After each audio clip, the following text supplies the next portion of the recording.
Hello. Thank you all for being here. Thank you, Kyle, as well, for being here and giving this talk today. I would also like to thank the sponsor for this room, which is Q, an IT and digital talent firm in LA focused on finding local technology talent through deep involvement in the social tech community. Please do not hesitate to contact them through their website or if you find them somewhere around here. Today's talk is by Kyle Rankin, Director of Engineering Operations at NCC Group Domain Services. He has been scaled for quite a few years now. He gave the keynote talk a couple of years back. Today he will be talking about Tails. With everything we know now about spying and hacking, from the hacker next to you in the coffee shop all the way to government surveillance, now's as good a time as any to learn how to protect our privacy and anonymity. The Tails project provides a live bootable disk that sets up a secure anonymous session on any computer with all traffic routed over Tor. In this talk, Kyle will discuss how to download and verify the latest Tails release and demonstrate some of the more advanced features of Tails, including its persistence encrypted storage. So let us all welcome Kyle, and do not forget to fill out the feedback survey for the presentation and the presenter at the end of the talk. Thank you.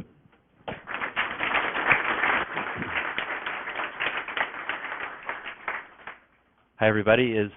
Can you hear in the back okay? Is this louder? Okay. How about if I move it down a little bit? Is this better?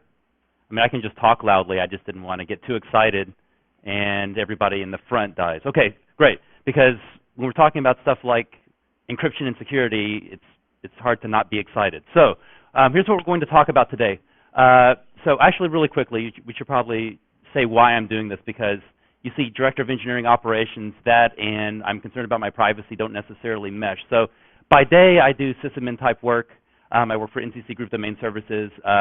We're sort of a very high security focused startup, so I spend a lot of my time thinking about security. But what's driving this talk is actually outside of work. I do a lot of technical writing, so I have a column for Linux Journal that I've maintained for a number of years. And I've written a number of different books as well. And this is sort of spawned by two books I'm working on this year that are both security focused. So one's going to be on server security, which this isn't really about, but the other's going to be focused more on end user security and privacy. And so I've been thinking a lot about that recently, and that was sort of the driver behind this talk. All right, so what do we talk about today? First, it's good to introduce what Tails is. Why you would use that given all of the other live disks that are out there, or other software out there. Like what would you use Tails for, the average person? What it can do for you. It's also really important to talk about what Tails can't do, because a lot of people, when they see some of the statements about what Tails does, they assume that it can do many things that it can't do. So I'm going to talk about that a little bit. I'm actually going to spend a fair amount of time on how to properly get Tails, because if you want to use it for what it's intended for, you don't want to mess up that step. It's very important to both get it properly and to validate it properly if you want to use it in a trusted way. Then after that, I'm going to break most convention and do demos. You typically do not want to do that in a talk, and we're going to see what happens with that. But the rest of it, I'm just going to sort of demonstrate what Tails looks like in case you've never used it before, demonstrate some of its features live. And then we'll take some questions. All right, so what is Tails? It's a live DVD and USB Linux distribution. There are millions of these things out there, both security focused and not. This one in particular is focused specifically on privacy and anonymity. It's not like, for example, there's Kali Linux and other distributions that are focused on security tools. This is not. This is focused on privacy and anonymity tools. So, for instance, all traffic when you use Tails is routed over Tor by default. It goes to great lengths to ensure that, I'm not going to get into all the details of what it does, but it goes to great lengths to ensure that all traffic is routed over Tor. So what is Tor? You could give a talk about Tor, but the very short message is Tor is a anonymity, like a privacy and anonymity-focused network that allows you to not just use the internet in general while preserving your anonymity. It makes it very challenging for an attacker or an adversary to know, if you're using Tor, to know what sites you're visiting or where you're going on the internet, and vice versa, to associate where someone using Tor, what sites a Tor router is using, to associate that with you personally. It makes it very challenging to do that. I'm not going to get into the specifics here because, again, that's a talk all to itself. So, in addition to that, it includes a browser that has a lot of security plugins enabled by default. In fact, if you've ever used the Tor browser bundle, it's basically the same thing, intentionally so. And we'll talk about that later too. But yeah, so it comes with a browser with a lot of security plugins by default. It leaves no trace behind. It's very focused on not leaving state in any way behind. A lot of live disks will say, oh, I see you have a swap drive on, a hard drive on the system. Oh, and there's swap. I'm going to go ahead and use that swap just in case I need it, or things like that. Tails makes a big point to leave no trace behind, to the point that when you turn off Tails, when you reboot or shut down the system, it actively scrubs RAM before it shuts down. All right, so why would you want to use this? Again, there's many live CDs out there. Why would you personally want to use this? Here's a couple of use cases, not all of them, of course, but here's some. Just the most standard use case is you're a regular person who cares about privacy. There are a lot of things out there right now that are fighting against an average person using the internet with any level of privacy at all. Anything from just commercial entities that find your data very valuable to government entities that find your data very valuable. And so it's nice for the average person to have some way to do certain steps to use the internet with some degree of privacy. So that's just probably the most average use case. You may need to use someone else's computer securely. So maybe it's someone you have to, for some reason, check your email or you do something on someone else's computer that maybe you don't trust, or you don't have your laptop for some reason, but you need to use that hotel computer. You know, that one in the little business center that looks kind of shaky and shady, and you're not so sure about that. I mean, it's also kind of shady to just go ahead and reboot it into whatever you want, but just saying. But most of them, they totally let you do that. So, and there's some things that Tails allows you to do so that when you do that, no one will know that you're doing that. I won't demonstrate that, but I'll talk about it a little bit later. I'll talk about it now. Why not? So Tails, when you boot up, it has some options you can enable. One of them is Windows camouflage mode. And the idea behind this is, again, you're at a coffee shop or you're actually legitimately needing to use this on an anonymous computer. You can go to the hotel computer, turn on Windows camouflage mode, and it looks like a Vista desktop when it boots up, and all the icons have been changed and that sort of thing. So at a glance, it just looks like you're running Windows again. So a couple more serious use cases. You may live in a repressive regime where free speech isn't really allowed, and you need maybe there's some sort of abuses you would like to report or things like that. Again, this is a little more serious, but Tails would potentially allow you to speak out about abuses, that sort of thing, without identifying you personally. Of course, the downside even with Tor is that, and this is something that Tails doesn't do, it doesn't hide the fact that you're using Tor by default. So there are some regimes that find Tor to be such a threat that if they find out that you're using Tor, that in itself can implicate you. There are some ways around that. We're not going to really get into that here. It involves using a hidden Tor entry node. So that can be an option. There are certain ways, if you have to use Tor in a regime where you have to hide the fact that you're using Tor, there are some options. It may be that you need to handle sensitive information. Probably the highest profile examples of this are with the Snowden leaks. So Laura Poitras, Glenn Greenwald, Bob Woodward all used Tails when they were handling all the Snowden information, so they had some sort of secured environment where they didn't have to worry about this very sensitive information getting in the wrong hands. But it doesn't have to. Most of us don't have a USB key full of NSA leaks. Okay, sorry. So I don't want to. So raise your hand if you have a USB key with NSA leaks. Okay, just 1% in there. Okay. But that said, all of us have all this potentially has some level of sensitive information already. So if you use Bitcoin at all, your Bitcoin wallet is fairly sensitive, and you don't want that to get in the wrong hands. So you might want to use Tails as some sort of secured environment when you need to do work with your Bitcoin wallet. Same thing with GPG keys. If you work with GPG keys, you may want some sort of offline machine that you use to generate a secure GPG key, things like that. Or just, again, any other kind of sensitive information. Excuse me. Okay, so maybe you have these use cases, but why specifically would you use Tails and not something else? Well, number one, you could use your own workstation, but actually properly securing a workstation is hard. Even if you kind of know what you're doing, it can be very challenging to go, definitely to go to some of the links that Tails goes to protect your anonymity and privacy and security. It's very difficult. There's a lot of things a lot of mistakes you can make, and just one mistake can identify you. If you go back to the story of Lulsec and Sabu, he just messed up. He had bad operational security once, and that was all it took to be identified. So it's very challenging to maintain this kind of a profile over a long period of time, and so anything that you can use that can help you along that way is useful. So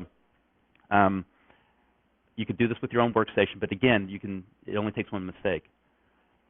It's also hard to know, just if you're an average person, what security tools you should use and what you shouldn't, or what software is good to use and what not to use. For instance, Tails happens to install Pigeon because you might want to be able to use some sort of secured OTR chat.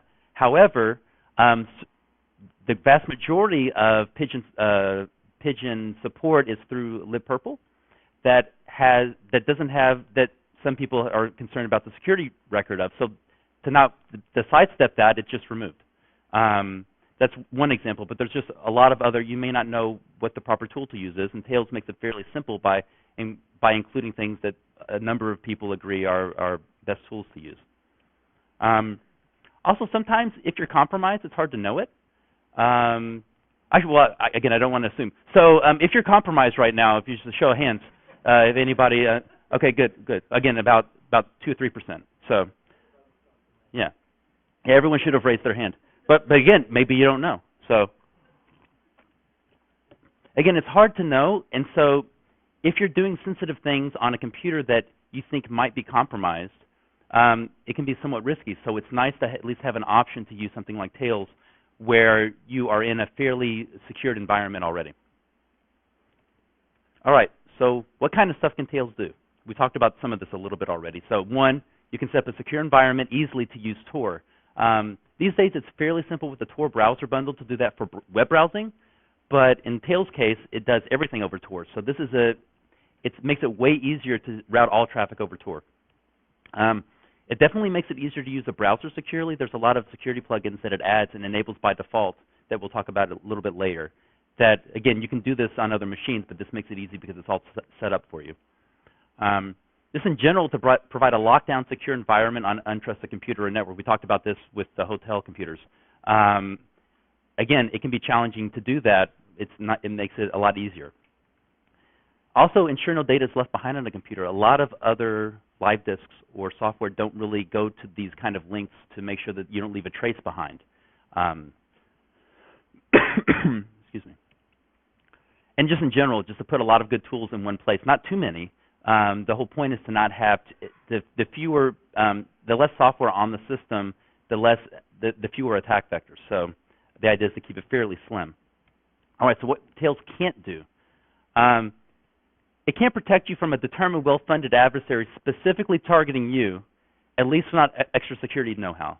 So if for some reason you have personally angered the People's Liberation Army, so show of hands, who has personally angered? Okay, so if they're specifically targeting you and they're well-funded, just saying, well, I use Tails won't necessarily by itself protect you. You have to have extra security know-how and go to extra links to do that. So it's not a silver bullet. It also can't necessarily save you from yourself. So it won't stop you from logging into Facebook and then buying drugs from Silk Road, which would then potentially associate the identity, right? So it's like, oh, I'm someone who is browsing all the traffic coming out of this Tor exit node, And I notice Bill logs into Facebook and posts a post and talks about where he had dinner, and then immediately after he goes to Silk Road and buys some crack. So, yeah. So, or we call that Saturday around here. So, it won't stop you from doing that. All right. It also won't stop you from installing insecure software. So Tails has the ability, using the persistent disk, to install new software on the system live. It won't prevent you from installing something that's not secure. So if you, by default, it tries to make that difficult. It warns you and things like that, but it won't stop you from doing that. So if you say, you know what, I really need Skype because I want to do a video chat with somebody, it won't stop you from installing Skype if you really, really want to use Skype, but you don't. So don't do it. It also won't block your plain text emails. It doesn't magically make emails encrypted.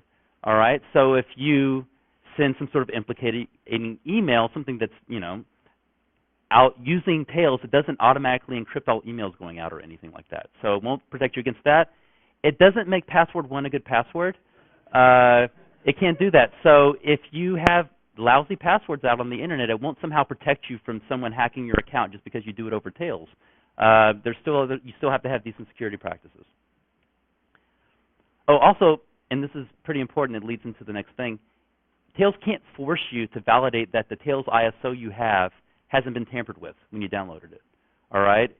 I highly, strongly encourage you to do that or to get a copy of Tails from a trusted source, but it can't make you do that. And so one potential attack is for someone who is in between you and the Tails website giving you a copy of Tails that isn't legit. If that's true, then because of course, you are potentially a target because you are seeking something that protects your privacy. There were some leaks that came out, 2 years ago, a year and a half ago, about how Tails specifically, people who visited the Tails site, and also linuxjournal.com, but let's not talk about that. But people who visited the Tails site were flagged for extra surveillance because it was suspicious to go to Tails. So this is considered a suspicious thing, guys. So anyway, there's potential that someone may want to tamper with your download if you are so concerned about privacy you want to use this. All right, so how do we protect against that? The easiest way to get Tails is to install from an existing validated Tails install, like I have here. That said, everyone walking up with USB keys, I'm not just going to plug a random USB key into my computer that you hand me. That's just like bad hygiene. There's a lot of metaphors in life that you can make that applies to that, but basically don't just like plug in random USB keys in your computer. It's not safe. So I'm not going to do that for your average person here. But if you have someone that already has Tails, that's the very easiest way to get it. All right. The harder way is to download and validate the ISO yourself. So let's talk about that. So first, you can download the latest ISO from the official site. Now, it's an HTTPS site. Validate the certificate of this site. It should have a valid certificate. All right. That's step one. So make sure that you're going to the legitimate Tails site. Lenovo computers always have valid certificates. It's true. Yeah, so as an extra plus, if you do have a Lenovo computer, specifically one between like September and November of this past year, like a brand new one, then you don't have to worry about this step. It's taken care of for you. On a serious note, though, others like Chrome trying to maintain its own revocation list for some of this stuff. Don't rely on your browser or single piece of software. Go and verify it with the actual issuer. Check the URL. Don't just rely on your application or Right. Well, and again, this is just like step number one. If you're going to go to the site and for some reason you're getting a self-signed cert for Tails, then that raises, or an expired cert, that should raise an eyebrow. All right. So that's just step one. Once you download the ISO has a corresponding .sig file, and you want to download that as well. So back in the day when not really back in the day. Back in the day, we installed Linux from floppy disks, like you do. So shortly later than that, we installed Linux from ISO files, and you would always have that MD5 sum, right? And the whole thing is you download this 700 meg ISO, and then you would run MD5. You get an MD5 sum file to make sure that it wasn't corrupted in transit. This doesn't have an MD5 sum file. Why does it have a SIG file? So MD5 sum validates the file that you have matches the file the MD5 sum was generated for. It's basically to say this file probably wasn't corrupted in transit. And the file that you downloaded is from this site should match and should be equivalent. But what it doesn't do is MD5 sums don't protect you against an attacker who could tamper with both the ISO and the MD5 sum in transit. So if I'm an attacker and I want to give you a tainted version of Tails, well, he's downloading Tails now. Perfect. I'm going to give him this version of Tails. Oh, he's downloading the MD5 sum. Great. I'm going to give him this MD5 sum that totally matches my tampered version of Tails. That's not a hard thing to do, right? Generate an ISO, generate an MD5 sum. You download it, and I will send you the tampered version. Oh, it totally matches. We're good. So the SIG file is actually a GPG signature, not an MD5 sum. So, excuse me. So it both proves that the ISO is complete, so you're not getting something that's been damaged in transit, but it also helps prove that it came from Tails and not from somebody else. So it uses GPG to do this. So how does that work? So we have to validate the image. Like I said, a man-in-the-middle attack could even attempt to rewrite that SIG. They could generate their own signature file that appears to match the tainted ISO they're giving you. But you need to verify that the SIG itself is legitimate. So how do you do that? First, let's validate it. If the Tails author happens to be in your GPG web of trust, if you go to a lot of key signing parties and you just happen to be like, oh, he's just a hop away, then that's great. GPG, you can just use straight up GPG to validate the SIG. Your average person probably doesn't go to enough key signing parties for that to be true.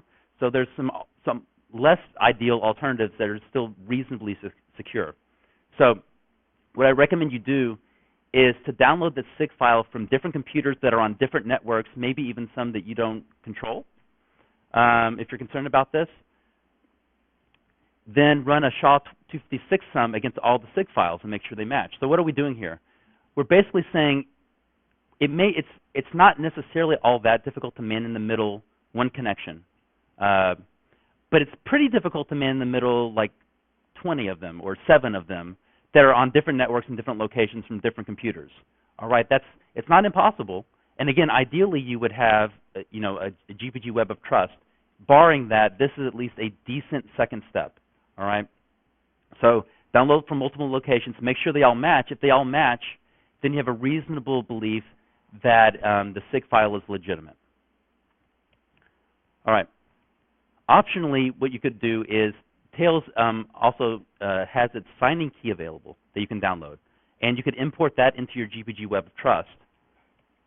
So here's the command to do that, and you can see what the key looks like here. If you see a different value than what I have here in my slides, send me an email because it would be kind of interesting. So just a little note there. So now that you've done this, you can use GPG to verify the signature against the ISO, and here's how you do that. So perfect, it barely fits on the screen. So GPG, and here's the command. I'm not going to read this off, but essentially what you pass is the verify argument, then the path to the signature file, and then the path to the ISO. And that's the format to do that. What you should see is, so you see here, this is an example of what you will probably see because you probably don't have the signing key in your web of trust. You're going to see the signature is good. So this is legitimate output, good signature from Tails developer signing key. But you see a warning. This key is not certified with a trusted signature. So what this is saying is the signature matches, but we don't know, we can't necessarily trust the signature because you haven't gone to a key signing party with the Tails developers. So again, it's a warning. This doesn't mean that it's invalid. It means the signature matches. If you see this, don't freak out. It means the signature matches. It just means you're not in the web of trust. So again, not ideal, but it's a reasonable compromise. All right, so now we've done that, we need to install the image. If you have a DVD, we'll just burn the ISO to a DVD. All right? Remember DVDs? So USB is a little more involved. So first, you need to install SysLinux. It's pretty much available for every distribution, and if it's not, then you're running a lead enough distribution that you don't need me to tell you how to install it. So insert the USB drive and identify its device name. So you install a USB drive, you can run dmessage or something, and you can see what device it comes up as. If you have usually a modern desktop, it will want to helpfully auto-mount all that stuff because you're probably plugging in something with like a FAT32 drive or something on it. It's going to try to auto-mount that. I recommend just unmounting anything that's mounted automatically. So let's say that the drive turns up as SDC. we use a command called ISO hybrid to modify the ISO to a USB-ready image. This is kind of a weird command. I'd never actually messed with this too much before using Tails. This is what it looks like. So what I do is I don't want to modify the raw Tails ISO. I kind of want to keep that pristine. So I create a copy of it, and then I take that copy and I run this ISO hybrid command. And what this does is this modifies the image to be ready to be booted as a USB drive. Then you can use a handy-dandy all-purpose DD tool to image whatever your device is, so in my case, dev SDC with the ISO, and it looks kind of like this. There's a couple different ways you can use DD. I like doing a byte size of 1 meg. You don't necessarily have to. That's just it's muscle memory, right? You just sort of type things a certain way. But here's what it looks like. All right. So interesting note, you run this, now you have a Tails install. You will be able to boot off of it. It will boot into Tails. When you try to set up a persistent image, it will complain that it's not valid. What it wants you to do is it wants you to create a persistent image from, essentially what you have to do like this weird bootstrap approach, where if you go this route and now you have a USB key, you need a second USB key. All right? So you boot up Tails, and Tails has some included tools within it that allow you to create new Tails disks from an existing Tails disk.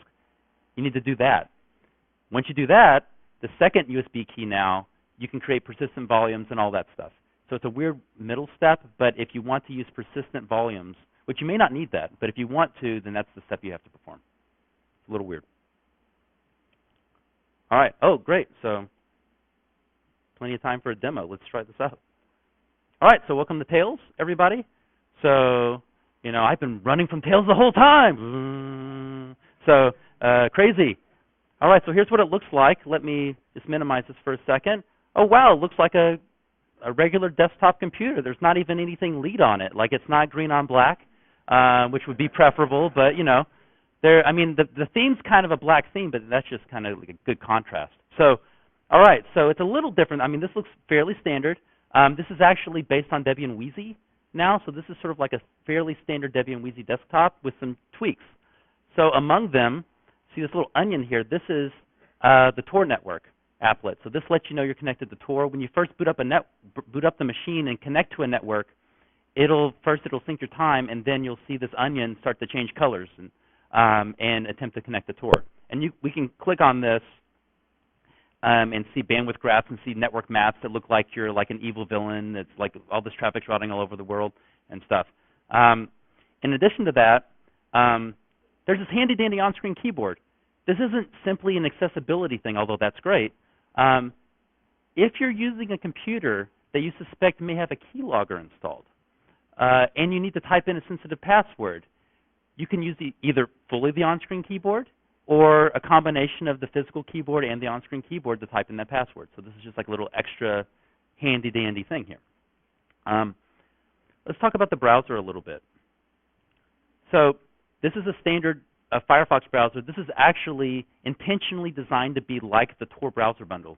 The reason it is the idea is Tails does not want as much as possible for you to be identified as a Tails user.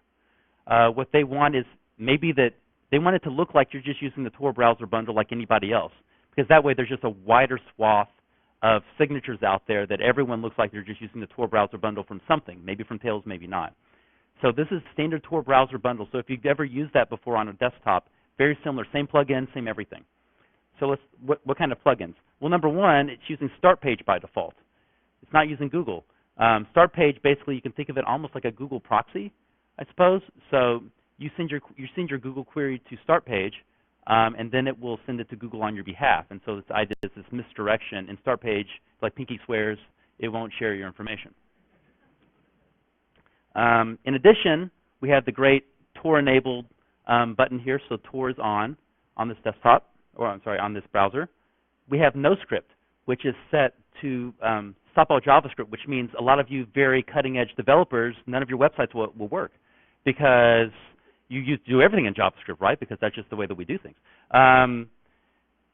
So if you do that, a lot of these websites won't work. If you've never used NoScript before, it can be kind of enlightening to browse the modern web with all JavaScript disabled by default. So what you can do is on certain sites that just don't work at all without JavaScript, you can enable on a per-site basis. What's very enlightening about using NoScript is that you see just how many ad network JavaScript every single site pretty much on the internet uses. So you can, like I'm browsing to bob.com. Okay, great. Yeah, I want to enable JavaScript from bob.com and bobimages.com. That makes sense. Oh, wait, there's adtrackingnetwork.com, and there's, like 70 different like JavaScript sites that are not anywhere related to bob.com that are also loading. So you can turn those off. So it's kind of a nice thing. In addition to that, oh, let me go back. It doesn't really matter, I guess. In addition to that, it also uses HTTPS Anywhere. The idea about this is an extra browser plugin that by default, when you go to a website, usually you type in blah.com, or maybe you're a internet user that just types in a search query in your address bar. You don't even know what a website is anymore, really. You just kind of like type in some keywords and a little. But if you are somebody that's old school enough to know the actual domain name of the site you're visiting, when you type that in, by default, usually it will go to HTTP, right? So unencrypted. The HTTPS Anywhere plugin will default to HTTPS, and only if that doesn't load will it fall back to HTTP. So just extra plugins like that are pretty nice. What else is there? There's this pretty cool little there's all kinds of different tools to make it easy. I'm not going to get into like disk encryption too much, but there's tools that make it easy to plug in a USB drive and encrypt it just from Tails. Tails has its own. There's a talk about configuring persistent volume. I'm going to get into that in a minute. But the Tails installer here, that's a pretty nice little GUI tool that allows you to use this Tails install to clone onto another USB disk. It's pretty handy.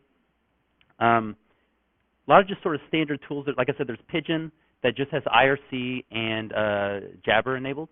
And it also has OTR included by default. Is there a question?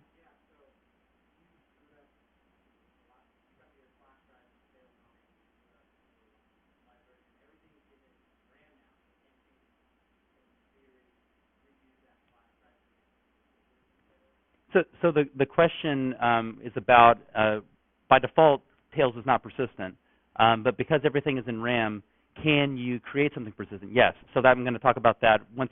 I'm going to actually reboot this to do that. So I'm going to point out most of the desktop, then I'm going to demonstrate how the persistent desktop works. So it's definitely possible.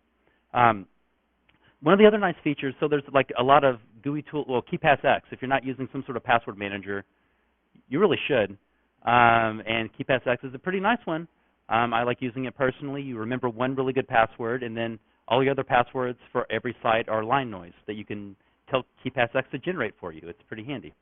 All right, so there's this nice little OpenPGP encryption applet that Tails has. That's pretty nice. So let me show you how you might use that.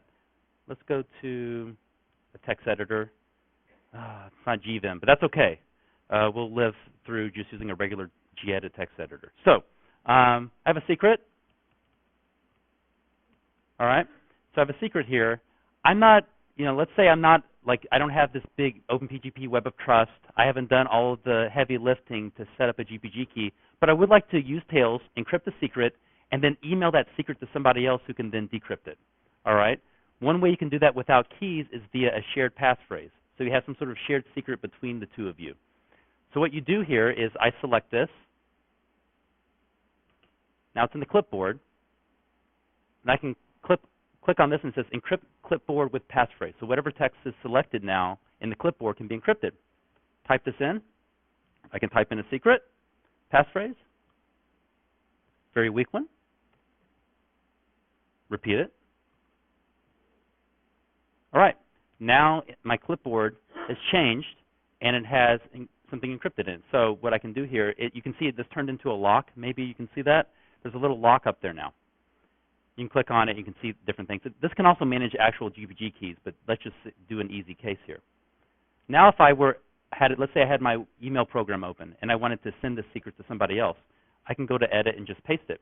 Right now, and here's my PGP message. All right, so now here's my PGP message. I send that to someone else who's maybe they're using Tails. All right, they open up this encrypted message and they want to decrypt it, but they know the passphrase. So they can select this message. All right. So we can do decrypt or verify keyboard, clipboard. Actually, let me see if I can, yeah. Now I enter my passphrase. There you go. So it decrypts it for you, all right? So it's just like a very easy way to do encrypt secrets without having to worry about the web of trust. All right. So a lot of other things we could get into, but let's spend a little bit of time talking about persistence, because if you want to use this routinely, there might be certain settings you want to persist across. Maybe you're working on some documents. Maybe you want to use this for your Bitcoin wallet, and you want to have your Bitcoin wallet on an encrypted persistent disk. So Tails has this persistent volume feature that you can configure. Loads up a second. Forgive the speed of my awesome X60. Yeah, of course it's not unlocked. Oh, I can't demonstrate what the setting here because I have a persistent volume set up on this disk, so it doesn't want to create a new one because one already exists. So here's what I'm going to do. I will reboot into the persistent volume so you see what it's like, and then I can show you the settings. So what we'll do is we'll reboot. Reboot immediately. Oh, bummer, you're not seeing this. What it's going to do right now is it's saying, please remove the USB flash drive, press enter to continue. It reboots really fast, which is nice in case you're using this maybe in a hotel business lounge or something. When you hit enter, it's already scrubbed the RAM for me, and now it's going to restart the system. Again, you can't see a lot of this, which is kind of unfortunate. But I'm going to reboot the system. It will take a minute. But what I will demonstrate here once this gets up and running is at the login screen, there's a couple different options. There's not, by default, there's just one user called Amnesia, which is pretty apt. And there's a couple different settings you can set. I talked about the Windows camouflage mode already. You can also set a root password, which usually you don't want to. There's actually no root password by default. You cannot be root. If you just boot up Tails normally, there's no way to become root, which is a pretty good thing. Sometimes you may want to, particularly if you're setting up a persistent volume and you want to install packages. You'll need to be root to do that. So there's an option when you start up Tails before the desktop starts to set a temporary root password for just this session, and then it does that. Again, you can also set up the camouflage mode. You can also, by default, the MAC address of your interfaces are randomized with Tails, but you can turn that off if you want. It used to be the opposite. By default, in the past, it was something you could turn on. Now it's oh, that looks great. It'll be better in a second. I blame Reboot for that. But anyway, so what was I saying? Yeah, so you can set a password by default, and then you can do things as root. And it randomizes MAC addresses by default, although you can turn that off. You can also pick a different Tor entry node. Like I said, you might be using this on a network or on an area where using Tor itself is dangerous. And so if you're using, okay, great, you can see this now. All right, so a couple things you want to do is I want to say yes, more options. And yes, I want to use persistence. So when you set up a persistent disk, it prompts you for a passphrase. So you want to pick a pretty secure passphrase because this is an encrypted volume on the same USB drive. So let me type in my passphrase. And like you can see there, you can also set it to be read-only, which is nice. What that does is you can access the data, but you don't have to worry about maybe an attacker getting in and modifying that data. So if you want to, oh, I typed it in wrong. What is the long password?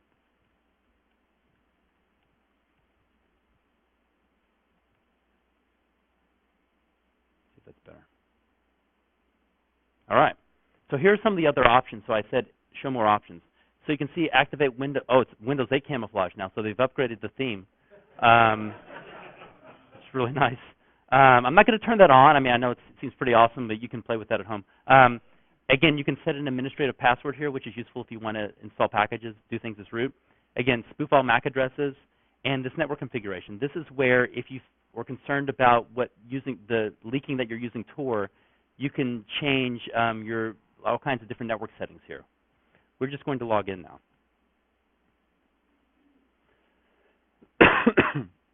So a couple of things. Because normally there's no saved settings, you have to remember your Wi-Fi settings. You have to type in your Wi-Fi passphrase every time you use Tails. That's something that you can enable in persistent settings to remember. There's a couple of other look, now we have a super elite desktop background, which is very important if you're going to do super elite work. Again, it's taken a little while to load. This is an X60 32-bit system. So notice it's already connected to the network because it remembered the Wi-Fi passphrase here. And it's synchronizing the clock right now. While we're waiting, it's going to start connecting to the Tor network. And again, if I were to launch the browser right now before Tor was connected, it would warn me. It's like, Tor's not connected yet. You don't want to do that. So don't. You say, I know what I'm doing, and it'll let you do things. It also has a mode where you can use a browser outside of Tor. It's like in red, and it warns you, and lights flash and stuff. But you can do it. It does allow you to shoot yourself in the foot. There are some reasons why you may want to bypass Tor for a minute. All right, so you can see this turns yellow. Eventually, it'll turn green, but we are connected to Tor now. As you can see, this is nice and neat. I also did something which is very important, which is to change the default terminal profile to be green on black, which is, of course, more important than pretty much anything else. So that's set up. But let's talk about really briefly about what persistent settings are. Let's go here. There's a lot of different things you can persist. Now, the recommendation is to persist as little as you can get away with, because all of these things are sort of nipping away at some of the protections that Tails has in place. By default, it may just be you want this first one, personal data. Keep files stored. There's a directory now in the desktop called persistent. Not actually in the desktop, in the root here. So there you go. I was actually using Tails as a platform to download Reboot and build all the dependencies within Tails, and then flash the BIOS of this particular laptop with Reboot, all within Tails persistence. So now that I have that, I have this disk I can plug into X60 after X60 and reflash it. And that's a whole other talk too. So you can remember your GNU PG settings, your SSH settings. That's useful if you're going to SSH into a number of hosts. You can save that. Particularly useful if you're going to SSH into Tor hidden services. You can set up your SSH config there that makes it easy to forward to the SOCKS proxy and do all that stuff that you need to do to make that work. You can remember pigeon settings if you want to, email settings, your GNOME keyring. Network connections is a very useful one. Like I said, your Wi-Fi passwords and things. Browser bookmarks.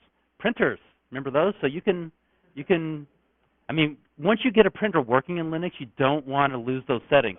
So it's that's actually a more important setting than I gave credit. Okay, so, and one that I used here were apt packages and apt lists.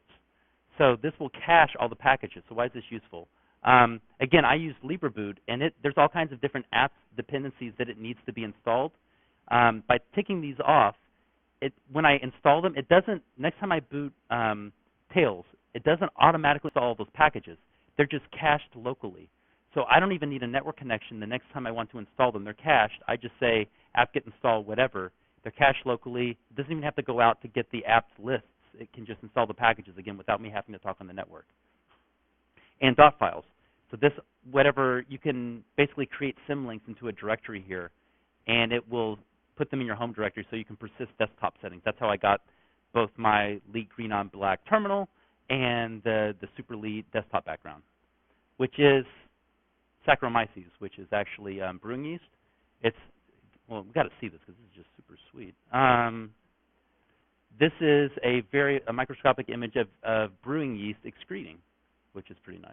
So you didn't know that? Well, now you did. So, all right, that's pretty much it for this. Let me fill some questions. I will go ahead and start the browser up again, and yeah.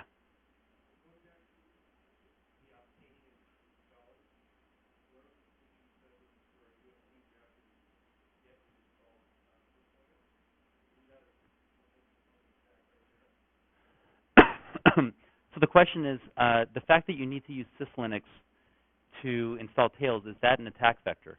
I suppose so, although most distributions nowadays sign their packages to prove that they're valid and untampered with. So for the most part, you should be able to validate that the syslinux that you get is the official syslinux. And it's also just flipping a couple. I imagine you could change the tool so that when you run ISO hybrid, it does some other really nasty stuff. But the fact that you're getting a signed package from your distribution, you shouldn't have to worry about that too much.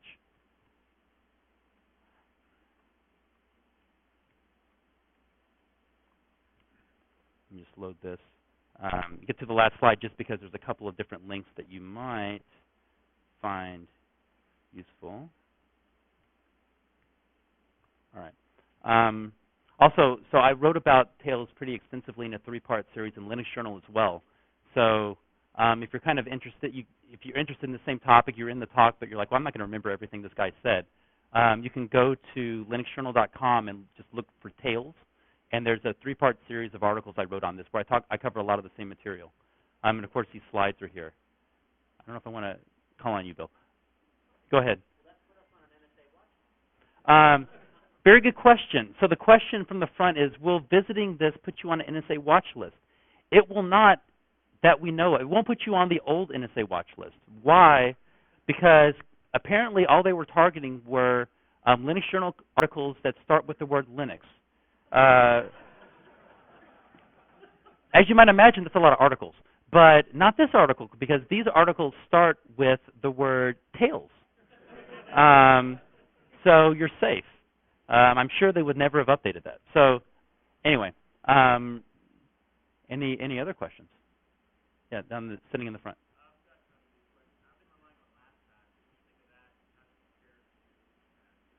Okay, so the question is about cloud-based password managers. I'm not going to speak specifically to LastPass. Me personally, my personal preference is to not have copies of sensitive things outside of my control.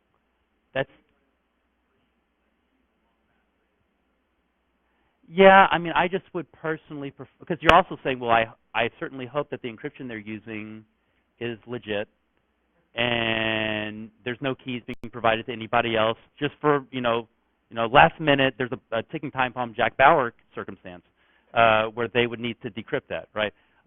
So for me personally, I feel better using completely open source software that can be audited by people smarter than me, and I deal with there's a pain point with that, right? Which means that you have this password database that you have to sync around. And that kind of sucks. And there's all kinds of, I mean, this could devolve into, there's a 50-minute talk about password managers, right? So won't really devolve into that. But yeah, me personally, I just like having the data as close to me as possible. So, yeah.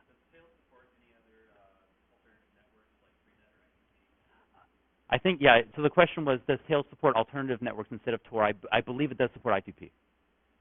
So, yeah.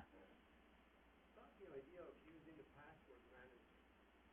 So you think that by doing that, regardless of which one you use, you already make that much more valuable to the hacker? Because once they break only one, they now have all of them. Sure. So the question is, aren't you basically, by using a password manager, are you putting all your eggs in one basket? The attacker now just has to figure out your passphrase for your password manager, and then you're completely done. That is true. However, the alternative is what most people end up doing, which is to have pretty weak passwords everywhere, or the same password everywhere. So the alternative is pretty much what you're talking about, which is I have this one really good password that I can remember, because it's hard to remember really good passwords.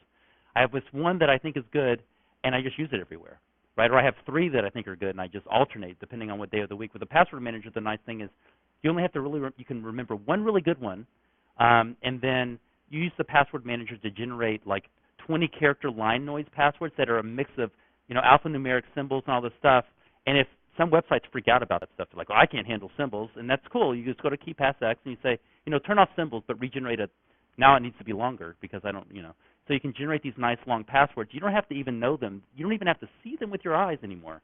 They just show up in your clipboard. Or they can even do this crazy autotype. Although, if you use autotype, be very careful because it likes to shift to the last window that had focus and just like, here's your login and password.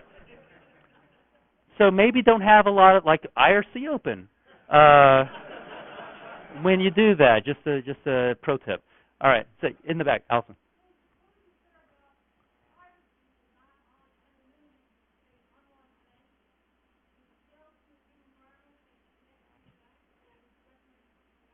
Okay, so the question is, you care about privacy but not necessarily anonymity. Could you use Tails for that? Yes, I think Tails could be a great platform for that. Some banks may freak out about you coming from Tor, but some may not. I mean, it really depends. You could also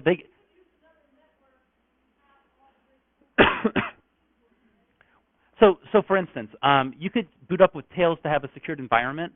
They have the option to boot a different browser, an insecure browser that doesn't go over Tor. That is an option. So you could tick that off, run that, and then you could connect to your bank with that. If you're honestly, I think a lot of banks probably would accept connections from some Tor nodes. It depends on the bank, of course. So in the corner there.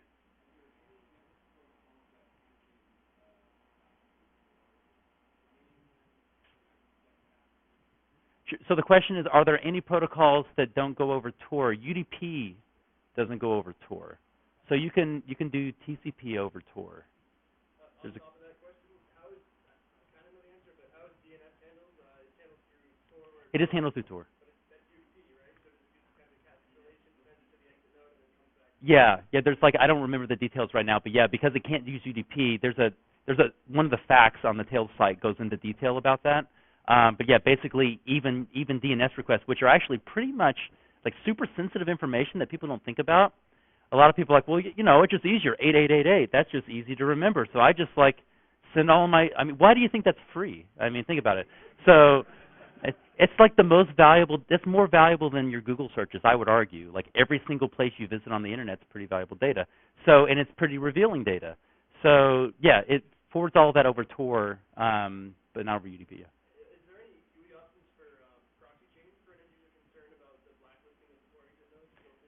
Well, it has that Vidalia GUI tool that allows you to change a lot of the settings.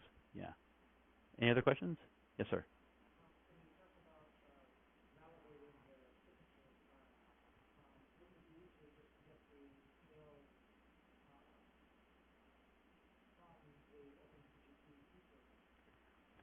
So the question is, would it be easier to get it from the OpenPGP servers?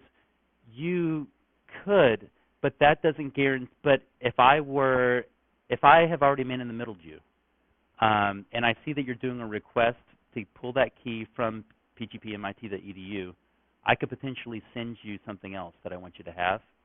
So it's the same sort of problem with the signature file, is that if you have someone that's man in the middle you, they can you can request whatever you want, and they can send you back what they want you to have. So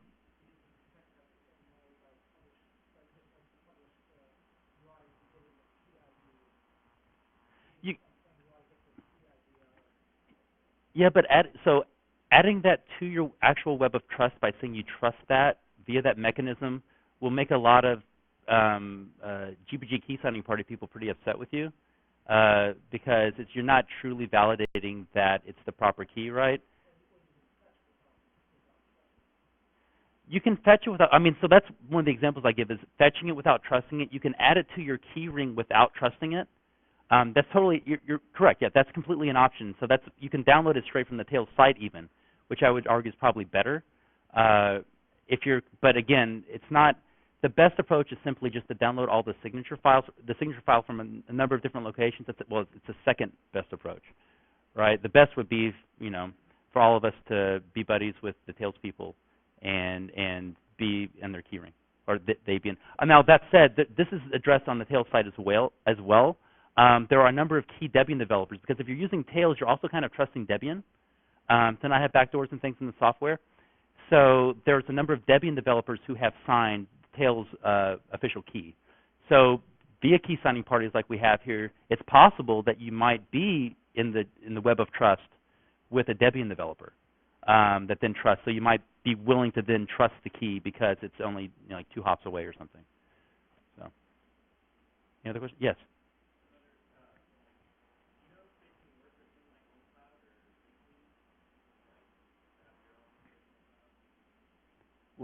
So the question is about using with OwnCloud. I'm not sure I understand the question, though. Use what with it?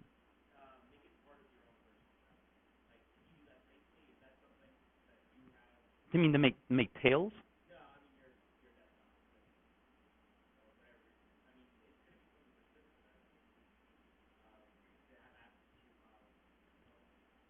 Oh, I see.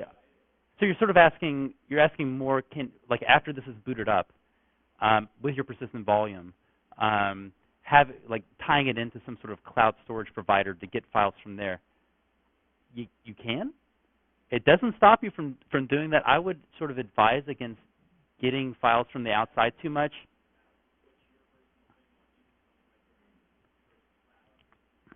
Well, even so, in a way, it's worse if you're concerned about anonymity. So, for instance, I have servers that I own that I SSH into and do work from. Now, when I use Tails, all that's going over Tor. Awesome. But if you're monitoring the output from a Tor exit node and you see an SSH connection to one of my personal servers, there's not very many people that can do that. And so it's a pretty good indication. And then you start seeing streams of traffic going over that channel. It's a pretty good indication that I'm the one using the Tor exit node. It goes back to build, buy, and crack and going to Facebook. It's the same problem. You want to be very careful when you're using, if you care about anonymity, again, using this and then doing things that personally identify you, especially if you have like pseudonyms in a couple different environments that you intend to keep separate. The idea is you use a particular Tails session just for one of those identities. And then you have a separate Tails session, either bouncing it or potentially maybe telling Tor to get a new network. It does that every 15 minutes or so by default, but I think. But anyway, you want to keep your identities separate unless you intend to have them all be mashed together.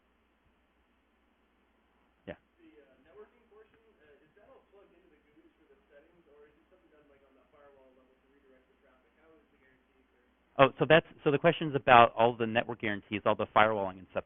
That happens way before when it boots up. It's intentionally, there is no GUI to configure that, I don't believe, and it's on purpose. They don't want to make it easy once you're booting in the Tails to bypass that if something malicious. It's routing. I know that it's a combination of routing tables and some IP table stuff. So, yeah, he has a whole page about that too, where he goes. Right. Yeah, it should be for the most part set. Like I tested that recently. I was like, that's true, but what about SSH? And so I SSH into a machine, logged out, and SSH back in. It's like last login from blah blah blah Tor node or whatever. So, yeah, there's a question in the yeah.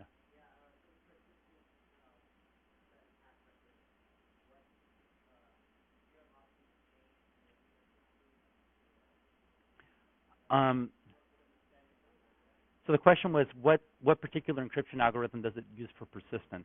I don't know that off the top of my head.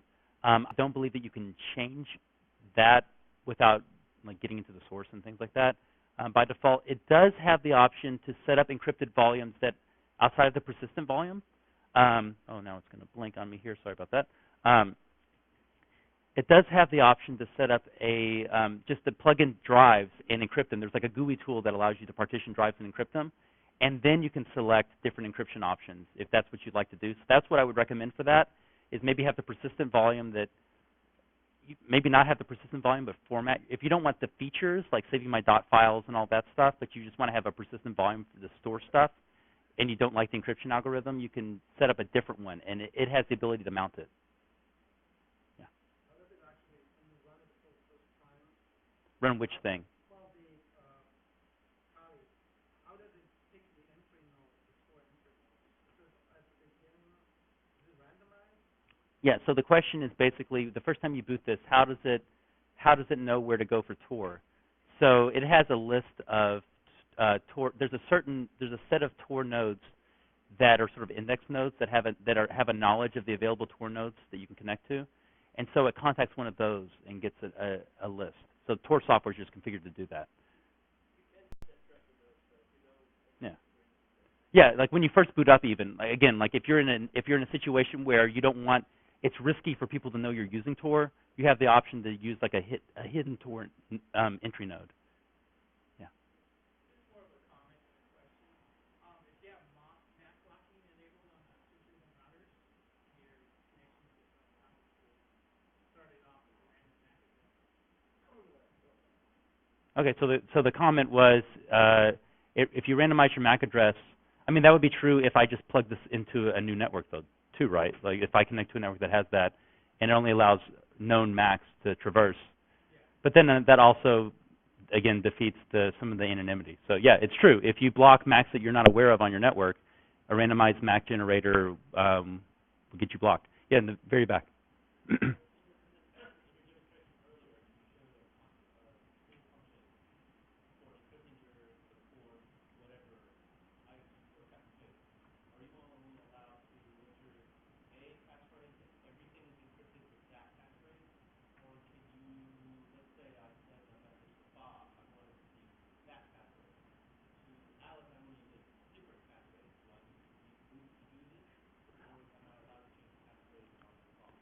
So the question that, which I love because it includes Alice and Bob, which is great for any security talk, is if I want to send an encrypted message to Alice and I want to send a separate encrypted message to Bob, do I have the flexibility with the clipboard tool to pick different passphrases? The answer is yes. Every time you select something new and tell it to encrypt with a passphrase, it can do that. Even better would be if you have their GPG keys, you can then pick the recipient and encrypt it just for that recipient. So yeah. Okay, so we're at an hour here, so I'm going to be outside. We can talk shop the whole time, but thank you very much for coming to my talk.